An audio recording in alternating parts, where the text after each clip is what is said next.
बिस्मिल्लाहिर्रहमानिर्रहीम अस्सलाम वालेकुम। आप मेरा यूट्यूब चैनल देख रहे हैं। Welcome to my YouTube channel. आज हमने जनरल नॉलेज के हवाले से एक नया सेशन स्टार्ट करना है। आज पहला लेक्चर इंशाल्लाह ताला हमारा होगा। तो पहले लेक्चर से पहले मैंने आपको टॉपिक्स और कंटेंट बताने हैं कि जनरल नॉलेज में हम क्या क्या चीज़ें पढ़ेंगे। जनरल नॉलेज जो है आपको पता है कि ये एक बड़ा लंबा चौड़ा सा सब्जेक्ट होता है। बहुत से बच्चों के ये क्वेश्चन आ रहे होते हैं कि सर हमें जनरल नॉलेज की समझ नहीं आती कि कौन सा टॉपिक पढ़ें कौन सा टॉपिक ना पढ़ें, या कौन सा टॉपिक हमने पढ़ लिया है कौन सा टॉपिक रह गया है। ये इतना लंबा चौड़ा सब्जेक्ट होता है, इसका कोई सिलेबस की ही समझ नहीं आती। तो मैंने कोशिश की है कि जनरल नॉलेज को हम एज ए सब्जेक्ट लें।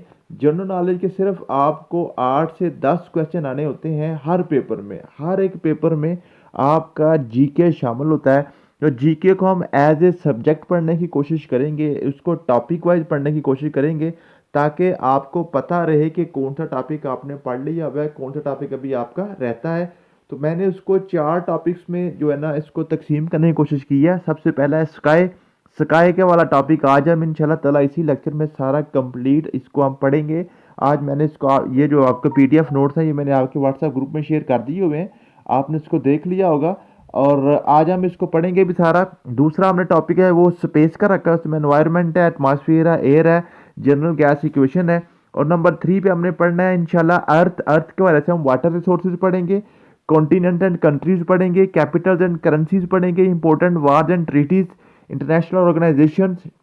और उसके बाद कुछ शॉर्ट स्टडीज़ हम पढ़ेंगे यूएसए की, चाइना की, बांग्लादेश की, अफगानिस्तान की और रशिया की। ठीक है जी। उसके बाद चौथा टॉपिक हमने पढ़ना है sports and games. Sports and games को वजह से हम सबसे पहले पढ़ेंगे इंडोर गेम्स, फिर आउटडोर गेम्स, फिर इंटरनेशनल इवेंट्स और एशियन गेम्स, कॉमनवेल्थ गेम्स और ओलंपिक गेम्स। तो यूं हमने कोशिश करनी है सिर्फ इन्हीं टॉपिक्स को ही हम बार बार तैयार करें। और हम कोशिश करेंगे ये 15 से 20 दिनों में अपना ये सारा सिलेबस कवर करके फिर इसी को हम बार बार रिवाइज किया करेंगे। और इंशाल्लाह ताला मैंने जितने भी आपके जो पास्ट पेपर्स देखे हैं इन्हीं टॉपिक्स को बार बार वो टच करता है। कोई इक्का दुक्का क्वेश्चन बाहर से आ जाता है तो हम एक दो क्वेश्चन के पीछे भागते हुए ऐसा ना हो कि सारा पेपर अपना ख़राब कर लें। तो अगर हम यही टॉपिक्स बार बार अपने अच्छे से तैयार कर लें, फुल उनके ऊपर कमांड हासिल कर लें, तो 10 नंबर जो आपके 8 या 10 नंबर आपके जीके कहते हैं उनमें से आपके 7 से 8 नंबर हमेशा हमेशा के लिए पक्के हो जाएंगे। बाकी जो 1-2 नंबर हमारा रह जाएगा वो इंशाल्लाह ताला हम सारे के सारे पास्ट पेपर्स की प्रैक्टिस करके वो भी इंशाल्लाह ताला हम अपना कवर कर लेंगे। यूँ हमारा जीके कवर हो जाएगा। तो आज हमने पढ़ना जी लेक्चर नंबर 1 में स्काई। आसमान के हवाले से कौन कौन के क्वेश्चन आपके बन सकते हैं, यूनिवर्स के हवाले से क्वेश्चन जो आपके बन सकते हैं, वो मैं आज इंशाल्लाह ताला सारे आपके डिस्कस कर देता हूँ। तो सबसे पहले हम चलते हैं जी व्हाइट बोर्ड पे। व्हाइट बोर्ड पे इस टॉपिक को हमने किस तरह से तैयार करना है।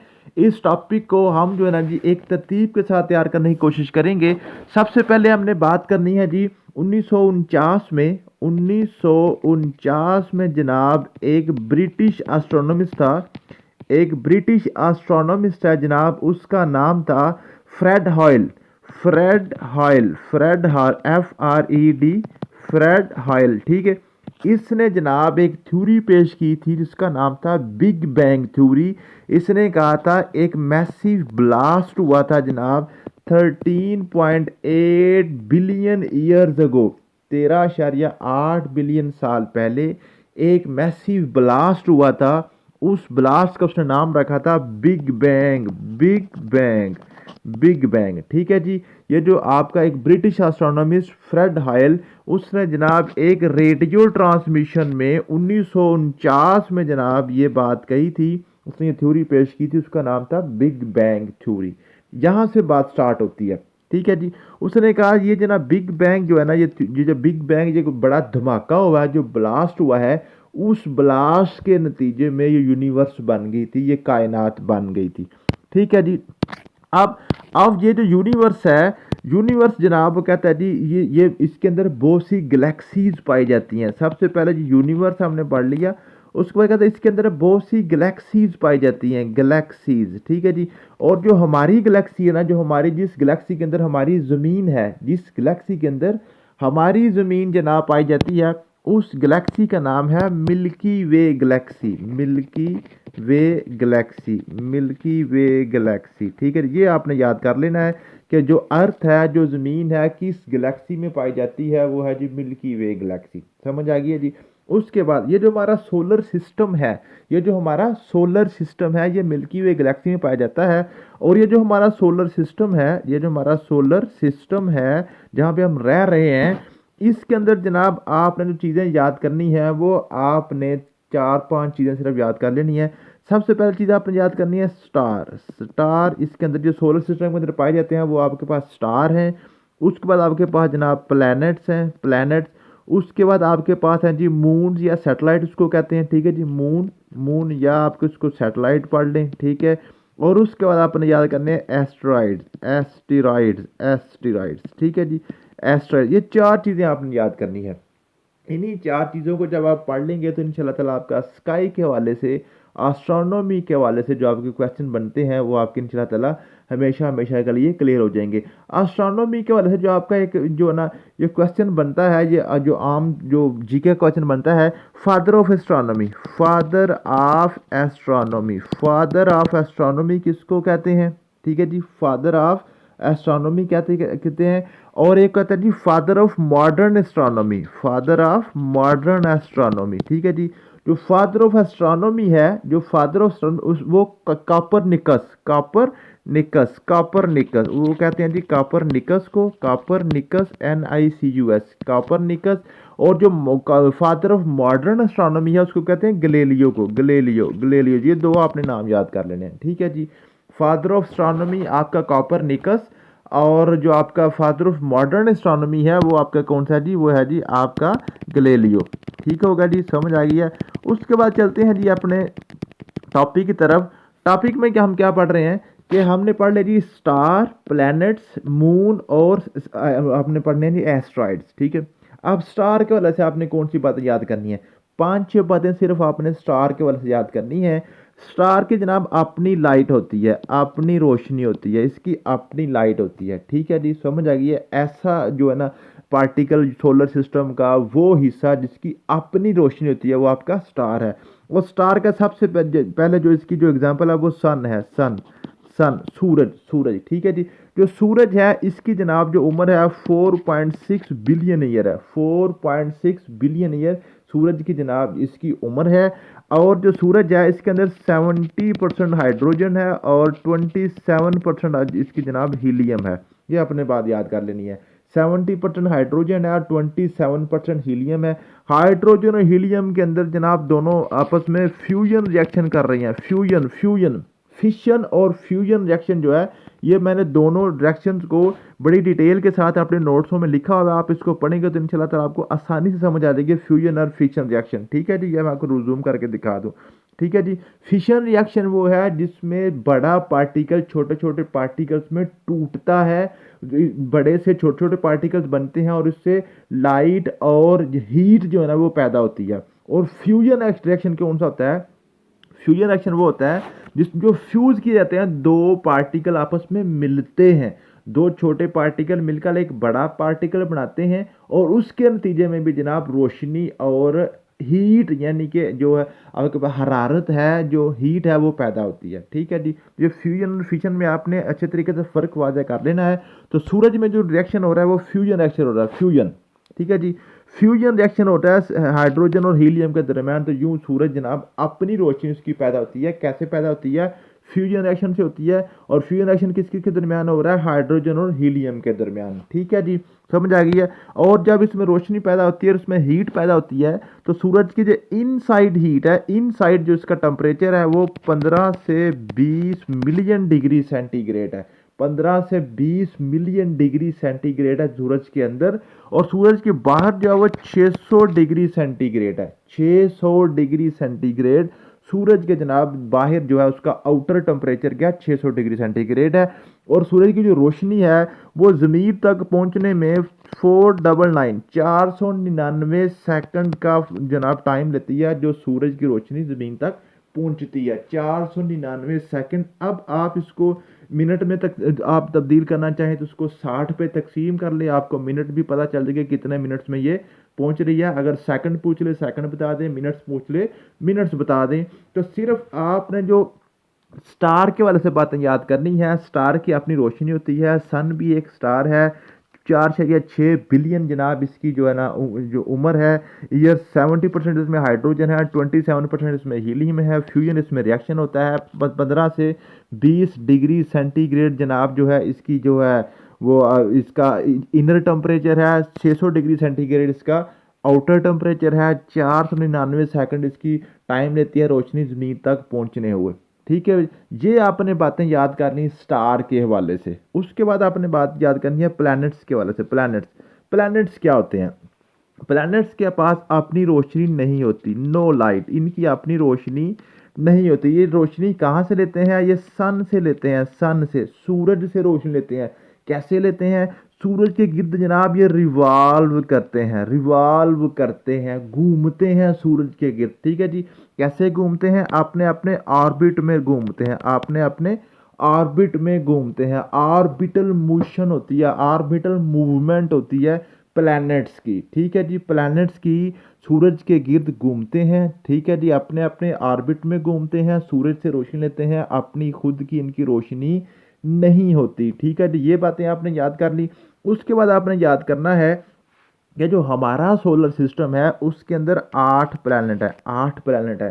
टोटल प्लैनेट्स कितने हैं जी? 8 हैं, 8 प्लैनेट्स हैं टोटल। ठीक है, उनको आपने याद किस तरह से करना है? उसको आपने एक लाइन याद करती है, MVEM, वैम, एम वैम जे सन, एम वैम जे सन, एम वैम जे सन। ये आपने एक लाइन याद कर ली, ये आपने अल्फ़ाबेट्स लिख लिए। तो आपने याद कर लिया जी, आपके पास 8 प्लैनेट्स हैं। पहला आपके पास है मरकरी, वी से आपका वीनस, ई से आपका अर्थ, एम से आपका मार्स जिसको मरीख बोलते हैं, जे से जुपिटर, एस से स्टारन, यू से यूरेनियम और N for Neptune, N for Neptune. उसके बाद नोवा एक होता था प्लूटो, प्लूटो को अब निकाल दिया गया है। प्लूटो को जो ना वो कहते हैं जी प्लूटो जो है ना वो प्लैनेट नहीं है, वो क्या एस्ट्रॉइड्स में डाल दिया गया है, एस्ट्रॉइड्स में डाल दिया गया है। ठीक है, एस्ट्रॉइड्स हम बाद में पढ़ेंगे। ठीक है जी, यूँ आपने 8 के 8 प्लैनेट्स के नाम भी याद कर लिए। उसके बाद फिर आपने क्या याद करना है? आपने याद करना है जो पहले आपके 4 है ना, पहले 4 प्लैनेट, पहले 4 प्लैनेट ये आपके टेरिटोरियल प्लैनेट्स हैं। टेरिटोरियल, ज़मीनी या ठोस समझ लें, ये ठोस हैं, ठोस हैं। ठीक है जी, ये जो आपके आखिरी 4 है ना, आखिरी सन, जे सन से लेकर, ठीक है जी, ये आपके गैशियस हैं, गैशियस, गैशियस आपके पास प्लैनेट है। ठीक है जी, तो पूछ सकते हैं आपसे कि आपके पास जो ना टेरिटोरियल कितने हैं और गैशियस कितने हैं, बताएं। वीनस या मरकरी जो है वो टेरिटोरियल है या गैशियस है?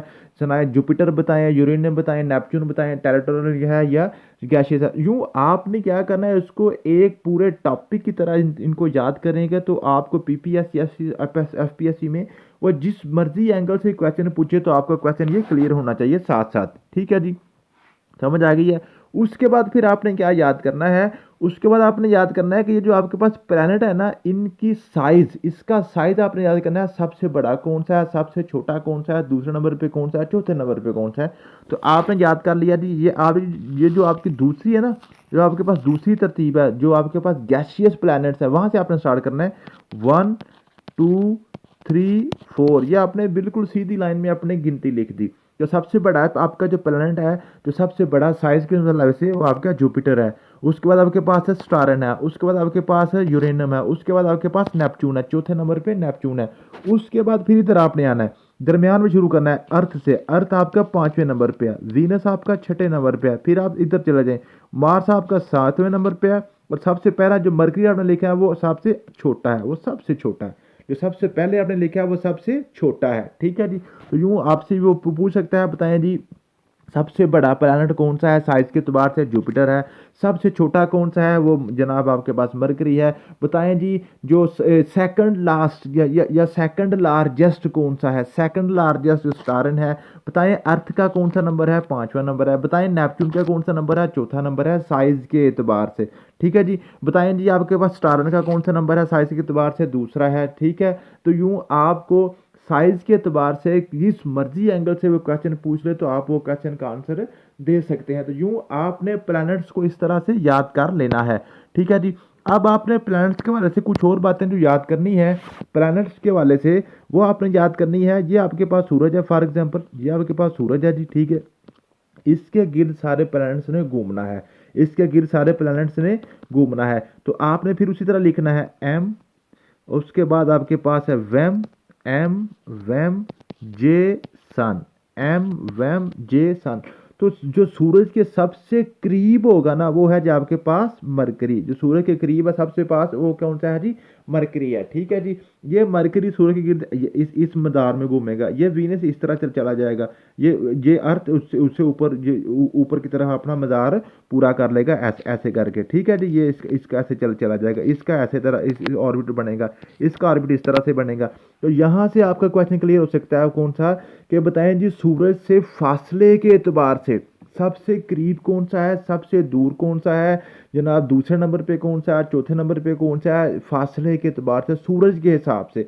तो सूरज के सबसे करीब आपके पास मरकरी है, दूसरे नंबर पे आपके पास वीनस है, तीसरे नंबर पे आपके पास अर्थ है, चौथे नंबर पे आपके पास मार्स है, फिर जुपिटर है, फिर स्टारन है, फिर यूरेनियम है, फिर नेपच्यून है। ठीक है जी, ये भी आपने याद कर लिया। उसके बाद आपने क्या याद करना है, उसके बाद आपने याद कर लिया जो मरकरी है ना, मरकरी के पास जनाब जो जो सूरज के सबसे करीब है और सबसे छोटा इसका शार्टेस्ट ऑर्बिट, सबसे छोटा इसका जो दायरा देगा ना सबसे छोटा इसके बनेगा ना, तो सबसे छोटा मदार जो है, सबसे छोटा ऑर्बिट जो है वो मरकरी का है। और ये जो मरकरी है इसके पास कोई चांद नहीं है, नो मून, नो मून, इसका कोई चांद नहीं है। अब मून का कंसेप्ट मैं आपको बाद में समझाता हूँ, पहले ये खत्म कर लेना, उसके बाद आपको पता चल जाएगा मून क्या होती है, सैटेलाइट्स क्या होते हैं। ठीक है जी, तो मरकरी के पास जनाब किसी किस्म का कोई मून नहीं है, मरकरी का कोई मून नहीं है। ठीक है जी, समझ आ गई है, क्लियर होगी बात। और ये सबसे छोटा ऑर्बिट भी इसके इसी का है, और सन के सबसे करीब भी ये है, और इसका कोई मून नहीं है। उसके बाद बात करते हैं वीनस की।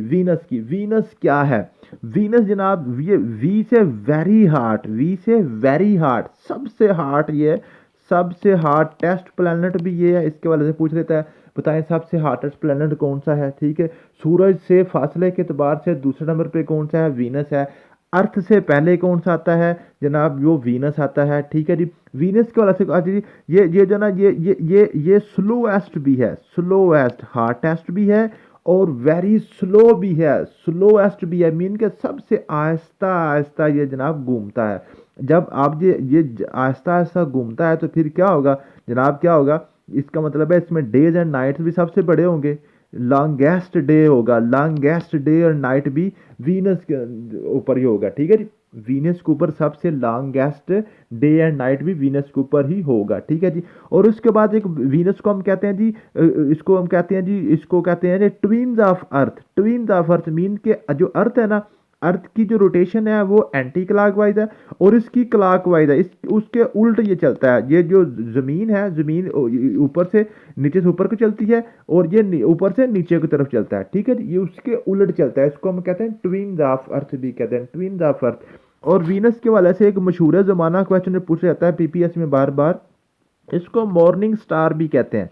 मॉर्निंग स्टार, सुबह सुबह जब सूरज निकलता है ना, सूरज निकलने के साथ एक छोटा सा आपको सितारा भी नजर आता है, स्टार भी नजर आता है, वो क्या होता है जी, वो वीनस होता है। इसको हम कहते हैं जी मॉर्निंग स्टार भी कहते हैं, मॉर्निंग स्टार। और इसके पास भी कोई चांद नहीं होता, नो मून, नो मून। पूछ लेता है बार बार बताएं जी मरकरी के कितने मून हैं, जुपिटर के कितने मून हैं, स्टारन के कितने मून हैं, तो इसका भी कोई मून नहीं है। ठीक है जी, उसके बाद बात करते हैं अर्थ की। अर्थ जो है ना, ये सबसे पहले तो आपने याद करना, ये ब्लू प्लैनेट इसको कहते हैं, ब्लू प्लैनेट भी अर्थ को कहते हैं, लाइफ प्लैनेट भी इसको कहते हैं, जिंदगी भी इसी के ऊपर पाई जाती है। ठीक है जी, मोस्ट डेंस प्लैनेट भी इसको कहते हैं, सबसे ठोस, सबसे सख्त, सबसे डेंस जो प्लैनेट है वो भी अर्थ है। ठीक है जी, अर्थ का सिर्फ एक ही चांद होता है, ये आपने याद कर लेना। हमारा, आपको पता है हमारी जमीन का सिर्फ एक ही चांद है। ठीक है जी, समझ आ गई है। और इसकी जो रोटेशन है वो एंटी क्लॉकवाइज है, एंटी क्लॉकवाइज जो ना वो ये रोटेट कर रहा है, ये रोटेट कर रहा है। ठीक है जी, समझ आ गई है, क्लियर होगी बात। उसके बाद ये जो ज़मीन है इसका से एक और क्वेश्चन पूछा जाता है, ये जो ज़मीन है ना, ज़मीन एक तो सूरज के गिर्द भी घूम रही है और एक ये अपने आप के गिर्द भी घूम रही है। ठीक है जी, ये अपने जो है ना, अपने आप के गिर्द भी घूम रही है और ये सूरज के गिर्द भी घूम रही है। ठीक है जी, समझ आ गई है। तो डेज एंड नाइट्स जो ना, डेज एंड नाइट्स ये जो है ना, ये ज़मीन की स्पिन मोशन, मीन के अपने आप के गिर्द जो घूमती है ना, अपने एक्सिस के गिर्द जो घूमती है, उसकी वजह से डेज एंड नाइट्स बनते हैं। और ये जो सूरज के गिर्द घूमती है, इससे जो क्या होता है जी, ये सीजन चेंज होते हैं। ठीक है जी, ये बात वो बार बार पूछ लेता है। तो ज़मीन के वाले से यही क्वेश्चन आपके बन गया। उसके बाद बात करते हैं मार्स। मार्स को कहते हैं नेक्स्ट टू अर्थ। ये भी आपका क्वेश्चन आ जाता है कि ज़मीन के बाद कौन सा है, ये नेक्स्ट टू अर्थ आ गया। ठीक है जी। उसके बाद आपके पास आता है जी, ये भी एंटी क्लॉकवाइज है, ज़मीन की तरह ही ये भी घूमता है एंटी क्लॉकवाइज। और इसके दो चांद है, इसके दो चांद है, इसके दो चांद है। और जो जो जो कोशिश की जा रही है, ज़िंदगी तलाश करने की कोशिश की जा रही है, वो भी मार्स पे की जा रही है। ठीक है जी, ट्राई ये सपोज ऑफ लाइफ, ये ठीक है जी, ये एफर्ट्स फॉर लाइफ जो है ना, जो कोशिश की जा रही है दुनिया के मुख्तलिफ मुल्कों की तरफ से, वो भी मार्स के ऊपर ही कोशिश की जा रही है, मरीज के ऊपर ही ज़िंदगी तलाश करने की कोशिश की जा रही है। ठीक है जी। उसके बाद आपके पास आता है जे फॉर जुपिटर। जुपिटर आपका सबसे बड़ा लार्जेस्ट प्लैनेट भी जुपिटर है। ठीक है जी। और उसके बाद जो है ना जी, ये आपके पास फास्टेस्ट भी है, फास्टेस्ट सबसे तेज़ भी यही घूमता है, सबसे तेज़ भी यही घूमता है। ये 9 और 50 मिनट, 9 घंटे और 50 मिनट में एक दिन इसमें मुकम्मल हो जाता है। 9 घंटे 50 मिनट में रात, 50 मिनट में दिन। ठीक है जी। कि वो जैसे ज़मीन के अंदर कौन सा होता है, ज़मीन के अंदर तकरीबन 23 घंटे और तकरीबन 56 सेकंड आपके होते हैं ना। तो 23 घंटे और 56 मिनट आपके लगते हैं। तो फिर जाके जनाब ये होता है, दिन और रात का फ़र्क होता है। तो ये जुपिटर में क्या होता है जी, 9 घंटे और 50 मिनट में ये मुकम्मल कर जाता है। ठीक है जी, समझ आ गई है। तो ये सबसे बड़ा भी यही है, लार्जेस्ट भी है, फास्टेस्ट भी यही है। ठीक है जी, जुपिटर है। और इसको सेफ गार्ड ऑफ अर्थ भी कहते हैं, सेफ गार्ड ऑफ अर्थ भी इसको कहते हैं जुपिटर को। ठीक है जी। ये इसको सेफ गार्ड क्यों कहते हैं, जब हम एस्ट्रॉइड का टॉपिक अभी हम पढ़ेंगे ना, कोमेट स्ट्रिप की वजह से इसको कहते हैं, वो हम बाद में पढ़ते हैं। ठीक है जी। सेफ गार्ड ऑफ अर्थ भी जुपिटर को कहते हैं। ठीक है जी। और इसके पास जो जुपिटर है, इसके पास 79 मून्स होते हैं, 79 मून्स होते हैं। तो यूं आपका जुपिटर का टॉपिक भी कंप्लीट हो जाएगा। उसके बाद आपके पास है स्टारन। स्टारन जो है ना, स्टारन, एक तो आपने स्टारन के मून याद करने हैं, 82 इसके मून होते हैं, सबसे ज़्यादा मून भी इसी के पास होते हैं, सबसे ज़्यादा चांद जो है ना स्टारन के पास होते हैं। ठीक है जी। और इसको विजिबल रिंग्स प्लैनेट भी कहते हैं, विजिबल रिंग, इसके ऊपर ऐसे ना 2 रिंग्स भी नजर आती हैं। ठीक है जी। इसको हम कहते हैं स्टारन को विजिबल रिंग्स जो ना प्लैनेट पे नजर आती हैं। इसके वाले से ये 2 क्वेश्चन आपके बनते हैं। ठीक है जी। और उसके बाद जो बनता है जी, ये आपके पास है, ये जो आपके पास बनता है ये यूरेनम। यूरेनम यूरेनम के हवाले से आपके पास जो क्वेश्चन बनता है, ये इसकी भी रोटेशन क्लॉकवाइज है। ये आखिर से भी दूसरा और स्टार्ट से भी दूसरा, ये आपके पास जो ना आखिर से भी दूसरा, स्टार्ट से भी दूसरा, वीनस और यूरेनम जो ना, वी और यू ये दोनों इकट्ठे हैं और काम भी एक जैसा करते हैं। ये भी क्लॉकवाइज घूमता है, ये भी क्लॉकवाइज घूमता है, बाकी सारे एंटी क्लॉकवाइज घूमते हैं। वी और यू इकट्ठे हैं। ठीक है। ये भी दूसरे नंबर पे, उधर से भी दूसरे नंबर पे, ये आपस में एक जैसे ये क्लॉकवाइज घूमते हैं। ठीक है। और यूरेनियम के पास जनाब 27 मून्स होते हैं, 27 मून्स होते हैं। ठीक है जी। और उसके बाद ये सेकंड लार्जेस्ट भी यही है, सेकंड लार्जेस्ट। ठीक है जी, सेकंड लार्जेस्ट। ठीक है। और उसके बाद second last, sorry second last, सबसे एंड पे नेपच्यून, उसके पहले क्या है, ये यूरेनियम है। तो पूछ रहे थे सेकंड लास्ट, जो ना लास्ट डिस्टेंस के वाले से सूरज में। ठीक है, वो आपके पास यूरेनियम है। तो नेपच्यून आपके पास फारदेस्ट है, सबसे दूर यही है। और कोल्डेस्ट सबसे जो ना ठंडा भी ये है। और उसके पास 14 मून होते हैं, उसके पास 14 मून होते हैं। तो यूं आपका जो है ये सारे के सारे जो प्लैनेट हैं, प्लैनेट्स के वाले जो आपके क्वेश्चन बन सकते हैं, वो यहीं से आएंगे इंशाल्लाह ताला, इससे बाहर आपका क्वेश्चन नहीं आएगा। ठीक है जी। उसके बाद आपके पास हम बात करते हैं जी मून या सैटेलाइट्स की। मून या सैटेलाइट्स की बात करते हैं। मून या सैटेलाइट्स क्या होते हैं जनाब, सारे प्लैनेट्स जनाब सूरज के गिर्द घूमते हैं। ठीक है। और ये जो मून है ना, मून अपने प्लैनेट के गिर्द घूमता है। मून क्या करता है, अपने प्लैनेट के गिर्द घूमता है। ठीक है जी, समझ आ गई है। और उसके बाद इसकी जो रोशनी है, जो चांद की रोशनी है, ज़मीन के ऊपर पहुंचने के लिए 1.3 सेकंड लेती है। ये क्वेश्चन पूछ रहा था। ठीक है जी। चांद की रोशनी ज़मीन तक पहुंचने वक्त 1.3 सेकंड का वक्त लेती है। ठीक है जी, समझ आ गई है। और ये जो आपके पास सैटेलाइट्स हैं, सैटेलाइट्स की 2 इकसाम होती हैं। एक होता है नेचुरल सैटेलाइट, जिसको हम मून कहते हैं। ठीक है जी, नेचुरल सैटेलाइट। और एक होता है आपके पास आर्टिफिशियल सैटेलाइट्स, आर्टिफिशियल सैटेलाइट्स। ठीक है जी। तो सबसे पहला आर्टिफिशियल सैटेलाइट 1759 में, 1957 में, आई थिंक 1957 में। ठीक है जी, 1957 में इसका नाम था स्पुतनिक। स्पटनिक, स्पटनिक ये मैंने नोट्स में लिखा हुआ है, ठीक है जी, ये नोट्स में मैंने लिखा हुआ है। तो ये स्पटनिक जो आपका सैटेलाइट था, रशिया ने सबसे पहले ये 8वीं सैटेलाइट भेजा था खला में, ठीक है जी, समझ आएगी। ये मैंने सैटेलाइट्स में लिखा हुआ है स्पटनिक, ठीक है, समझ आएगी 1957 में। उसके बाद बात करते हैं एस्ट्रॉइड्स की। एस्ट्रॉइड्स क्या है? एस्ट्रॉइड्स ये हैं जो आपके पास, ये जो आपके पास प्लैनेट्स है ना, प्लैनेट्स, ये प्लैनेट्स, प्लैनेट्स के करीब करीब छोटे छोटे ऐसे ज़रात भी हैं, छोटे छोटे छोटे छोटे। ये प्लैनेट्स तो बहुत बड़ी बड़ी बॉडीज है ना, ठीक है, लेकिन ये प्लैनेट्स के करीब करीब छोटी छोटी बॉडीज भी हैं जो जो इतनी बड़ी नहीं है कि उनको हम प्लैनेट कंसीडर कर सकें, ठीक है। तो उनको हम क्या कहते हैं जी? एस्ट्रॉइड। ये नेपच्यून के बाद होते हैं, नेपच्यून के बाद, नेपच्यून के बाद जो ना, उसके बाद ये छोटे छोटे ज़रात हैं। ज़रात वैसे दिखने में प्लैनेट्स के वाले ज़रात हैं, अदरवाइज ये बहुत बड़े हैं, ठीक है। तो इनको हम कहते हैं एस्ट्रॉइड्स। एस्ट्रॉइड इनमें से जो बड़े बड़े हैं उसको हम एस्ट्रॉइड्स कहते हैं, जो छोटे छोटे उसको हम उसको जो छोटे छोटे हैं उसको हम मीटराइड्स कहते हैं, मीटराइड्स। एस्ट्रॉइड्स, एस्ट्रॉइड्स और मीटराइड्स, ठीक है जी। बड़ों को हम एस्ट्रॉइड्स कहते हैं, छोटों को मीटराइड्स कहते हैं। प्लूटो को भी हमने एस्ट्रॉइड्स में डाल दिया है, प्लूटो को भी हमने एस्ट्रॉइड्स में ही डाल दिया हुआ है, ठीक है जी। और एक और क्वेश्चन जो आपने याद करना है वो है जी, एक ये ज़मीन और जुपिटर के दरमियान, ज़मीन और जुपिटर के दरमियान ये बहुत बड़े बड़े इर्रेगुलर सी शेप्स हैं, इर्रेगुलर शेप्स हैं जी, ठीक है जी। उनको हम कहते हैं कोमिट स्ट्रिप्स, कोमिट स्ट्रिप, कोमिट्स में ये कोमिट्स हैं, कोमिट्स यहाँ पे होते हैं, ठीक है जी। ये कोमिट्स की पट्टी होती है, ठीक है जी, समझ आ गई है। ये ज़मीन और जुपिटर के दरमियान है, ठीक है।